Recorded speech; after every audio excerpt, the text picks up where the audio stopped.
జగన్‌కి ఈడీ భయం కొంత తగ్గుతది ఇప్పుడు. సీబీఐ, ఈడీ కేసుల్లో, సీబీఐ కేసుల్లో ప్రాథమిక ఆధారాలు లేనే లేవు. తన కేసులకు సంబంధించి ఉన్న ప్రధానమైన అంశం ఏంటంటే, పారిశ్రామికవేత్తలు లబ్ధి పొందారు. ఆ లబ్ధి పొందినోళ్ళే జగన్‌కి సంస్థలో పెట్టుబడులు పెట్టారు.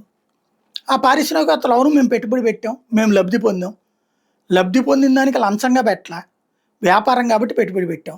ఆ పెట్టుబడికి లాభాలు కూడా ఆర్జించాం. అలాగే ఆ ప్రయోజనాల ప్రతి రాష్ట్ర ప్రభుత్వం ఇస్తుంది. సంక్షేమ పథకాలకు సంబంధించిన ప్రయోజనాలు.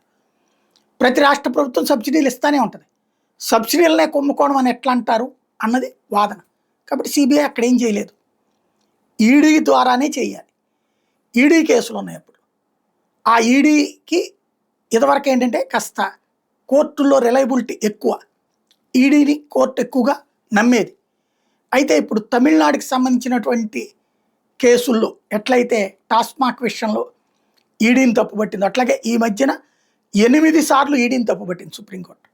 రాజకీయ ప్రయోజనాల కోసం పనిచేస్తున్నాను ఆగ్రహం వ్యక్తం చేసింది. ఒకసారి ఈ ఫీలింగ్ ఇన్నిసార్లు పడితే సుప్రీంకోర్టు మైండ్ సెట్లో అదే ఫిక్స్ అయిపోతుంది. అప్పుడు ఈడీ చేసే వాదనలకి తమ చేతిలో ఉన్న పత్రాలు సరిపోవు. ఆర్గ్యుమెంటల్ కెపాసిటీ పెరగాల. జగన్కి సంబంధించిన కేసుల్లో ఈడీ అటాచ్ చేసింది సిబిఐ కేసులోని ఎఫ్ఐఆర్ ఆధారం. సిబిఐ ఎఫ్ఐఆర్ ఆధారంగానే చేసినప్పుడు ఏం చూపించాలి అక్కడ? ఆ సదర్ కంపెనీలను తప్పుడు అని చూపించాలి. సదర్ కంపెనీలన్నీ ఒరిజినల్ అని తేలింది అక్కడ. ఆల్రెడీ ఉన్నాయి ఎస్టాబ్లిష్డ్ కంపెనీస్.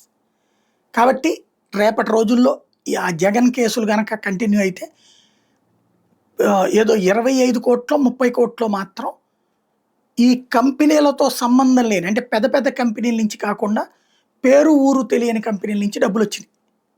ఆ కంపెనీలకు సంబంధించిన డబ్బుల విషయంలో మాత్రమే శిక్ష పడే అవకాశం ఉంటుంది. అది పెనాల్టీ వేయొచ్చు, లేదు జైలు శిక్ష వేయొచ్చు.